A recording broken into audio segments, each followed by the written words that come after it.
Good morning, friends. Coming to you live, raw and unedited, as I've always said we will when we are doing yours in writing. And already I can hear one of my puppies, who has not been one of those let out yet, getting a little antsy. So, as promised, we never know what's going to happen, and we have a little bit of chaos. I've also told you that sometimes you're going to come to me with in the morning, not makeup yet, coffee in hand kind of look. There's another thing I need to be honest with you about as we dig into yours in writing today. I've been saying yours in writing coming to you in 15 minutes. And the reality is, we're on episode 6 now. So we kind of had to feel this out. I'm going to stop saying 15 minutes. It's more like 20. So we're going to say 20 minutes, but these are still hopefully great little lessons that you can listen to in your podcast as you are making your way to work. So yours in writing, for those who are joining us for the first time, I go by Red. I write under the names Jeri Shepherd, Reji Laberje, and Maggie McMahon, and I have had the sign off on my emails and communications for many years. Yours in writing, and then whatever pen name I happen to be writing under that time. And I really wanted to embrace that and make that a reality. I want to be yours in writing. I want to be part of your community. I want to be somebody who you look to help out in craft. I want to be somebody you look to help in business. I want to be somebody that you look to help in the industry. So I am yours in writing craft, yours in writing business, and yours in writing industry regularly. And not 15, but 20 minutes a week, coming to you always raw and unedited. And these are not going to be fancy podcasts for those who are listening, or fancy videos for those of you who are following this on one of the sites where we initially put it out on YouTube and Facebook, and my business Facebook as well. Today, we're going to be talking about a yours in writing business topic. We're going to talk about passion, payment, and pride. How do you balance your writing resume? And I'm talking about balancing your writing resume for viability. So, first of all, as we get rolling here, all of our episodes through the end of December. Oh my gosh, you guys are sponsored by the At Fault audiobook. This is ridiculous. It came out last Friday, September 19th. We did a whole day social media taking over. By we, I mean myself and the incredible audio narrator, Rebecca Brokaw Sands. Also featured on the book are Jeff Hayes, the Jeff Hayes, as well as Ryan Reed, and Jack Fields manages to cover, oh my gosh, so many voices, you guys. He's the lead male voice of the audiobook. I could not be more pleased with what Sound Booth Theater has done with this. And it is $8.99. You get an entire full cast presenting a sci-fi book to you, 13 and a half hours of entertainment for $8.99. You can get it at soundbooththeater.com, Soundbooth Theater app. And when you sign up for my email list on my website, www.redwritesbooks.com, that's redthecolorwritesbooks.com, you will also get the free ebook so that you can follow along or look back after you have listened to this. Sponsored through the end of 2025 by At Fault. Again, that's At Fault, soundbooththeater.com, Soundbooth Theater app. And if you sign up on my website, redwritesbooks.com, you'll also get the free ebook. So, a viable business of growth and gratitude. That is what we are going for with today's lesson of passion, payment, and pride. Here's the thing: people don't get into writing just because they're interested in telling somebody else's story. Most people got into writing because a story lit up in their head. Now, it's possible that the story that lit up in your head was related to a media tie-in, or you wanted to help tell somebody else's story because their life is what really lit you up. But ultimately, you wanted to write your story. You had the idea. You wanted to sit down and create this thing on the pages and put it into the world. But the reality of running a business on your passion is not enough. almost ever. Now, I'm not going to pretend that we don't have those miraculous moments, Beyonce getting discovered, like, think singing by a gas pump. Was that the right one? Or I might be mixing that up with that was not Beyonce. Oh my gosh. If you guys know, correct me in the comments. Similar era. Oh my gosh. Great diva singer. It's gonna kill me. And I'm not going to cheat and just use the internet. You can cheat and use the internet, though. If you know who I'm talking about, great. There are those moments where people get discovered just doing the thing they love, and they end up being amazing at it. And I don't doubt those moments happen, but it's not the reality of most people's career. You have to actually be mindful about building your career. So let's look, though, at that passion that first drove you into wanting to write. Why? And excuse me, what is it that you're passionate about writing? So think about this. What genre do you want to write? For what audience do you want to write it? Think about the formats and the platforms. So for me, like, I've done a lot of game writing in the last like 5 years since since I've come over to the genre fiction side, and I've learned that I really enjoy that format. I like games. It's telling a story in a different way that invites the reader to help tell the story with you, and I really enjoy that. What is the process that you enjoy while writing? Your passion is very tied to process. You might be very passionate about the word, but part of that passion is in having that peace and that space and that time to create in it. So what does your process look like? And what is the purpose? Um, that matters. That is part of the passion piece of writing. So when I wrote my sci-fi, it wasn't about the environmental science and the space science and the science at sea that is in the story.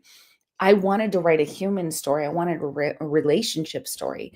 If you are writing if you're writing something that's kind of romanticy, are you writing escapism? Is that the purpose? It's to give people a break from the harsh world we're in. If you're writing in nonfiction, are you writing to teach something? Are you writing to uplift somebody? Are you writing to heal people?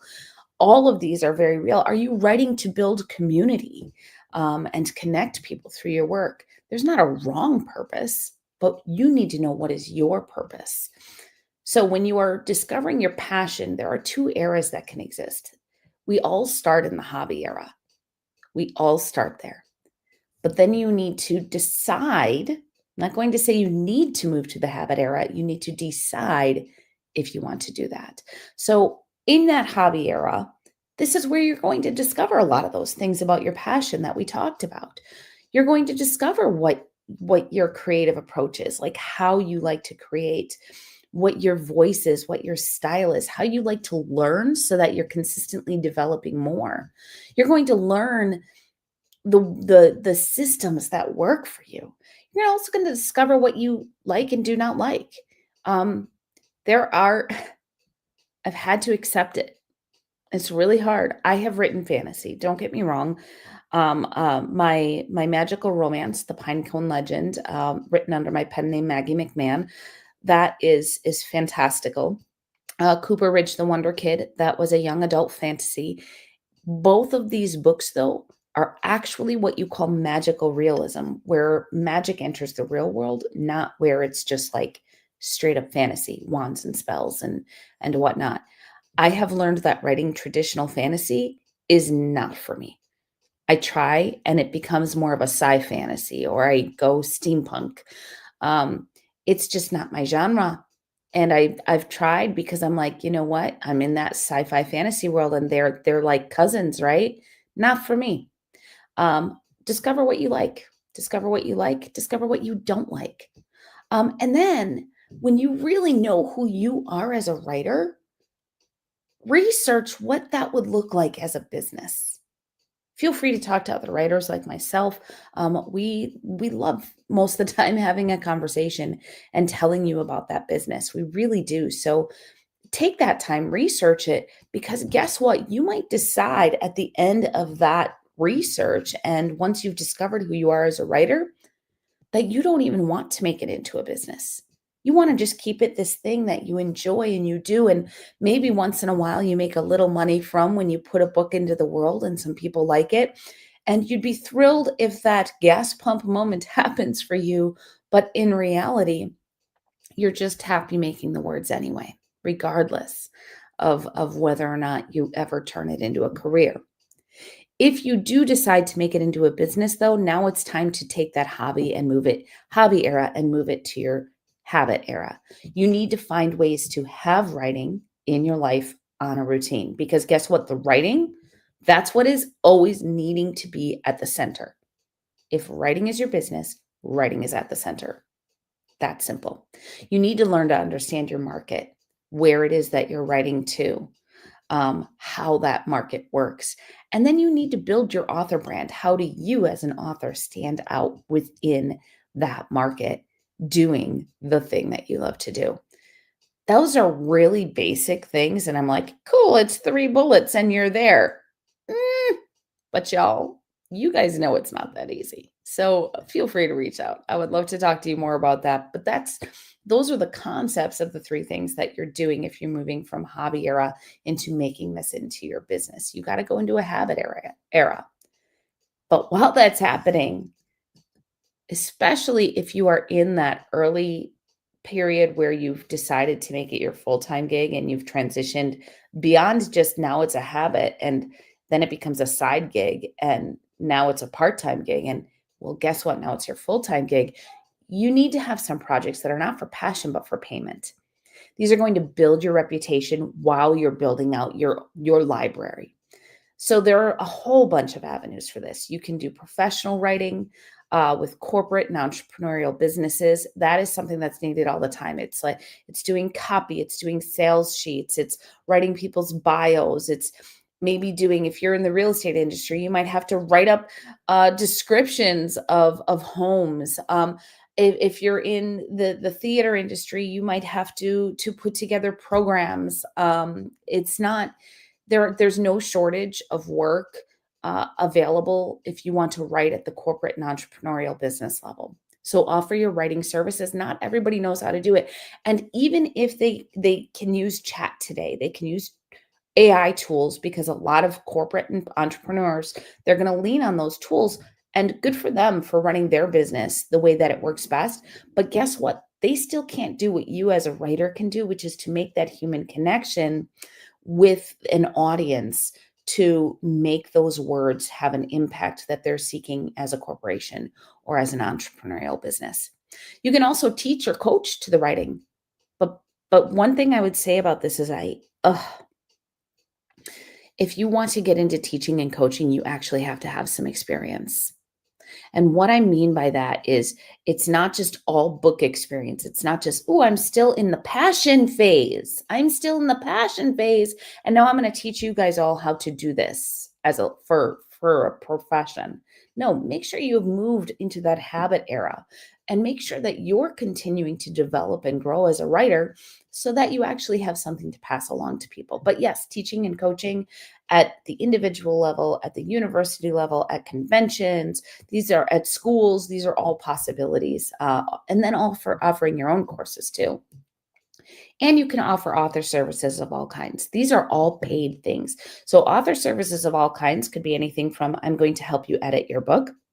And that could be copy developmental or line by line editing. It could be I'm going to write in this other company's IP. It could be I'm just going to be your beta reader. All these things that you can offer to that are part or parallel to the writing process that you as a trained writer are able to do. These are all things that can be paid services. So there are 2 different types of paid services. There's the small projects and then there's the big contracts. So small projects, they don't take a lot of time or investment to land. These are, again, going to be some of those corporates. You might even literally answer an ad on Indeed or on some online job service site. So They're pretty simple. You're just gonna go in, you're gonna do the thing. Um, they're really great because you can just go through them quickly. They don't have a huge, like, heart investment, a huge time investment, so they're just gonna kinda keep some money running in, and they're gonna keep your writing craft sharp. They are very good for building out your generic resume and your testimonials. You're gonna get those reviews, you're gonna get some testimonies. People are going to say, "Oh, hey, you need somebody to do that? I know Joe P. Writer over there. They can do that for you. They did it for me." So it's a really this is just like this is the hustle. This is working the bar gigs, the small grungy bar gigs if you are a band trying to make it. That's what the small projects are. Big contracts though, those can't usually come until after you've built up that resume of small projects. You're going to have relationships. Eventually, you're going to have a relationship. Oh, I know so and so. Hey, I'll pass your name along. And all of a sudden, that resume that you built has references within it because you've built a relationship with them and they're going to be able to pass you along. That's a great way to do that. These bigger projects, they're going to help build your reputation at a higher level. You're going to get some prestige. Maybe you're going to start to be associated with people whose projects are going to elevate your own brand as a result. So those are some of the things that are going to be great in the big contract. You're going to get a lot more pay on those big projects. That said, it's not as much as you might think. And usually a big project is going to require a big investment of your time and your energy. So don't be surprised that those go hand in hand. Last, once you've had this balance, you have your balance of your passion projects and your payment projects. Here's where your pride comes in. And I mean pride in the positive sense. I don't mean being prideful as in being stubborn. Viability is your goal, but that goal could change.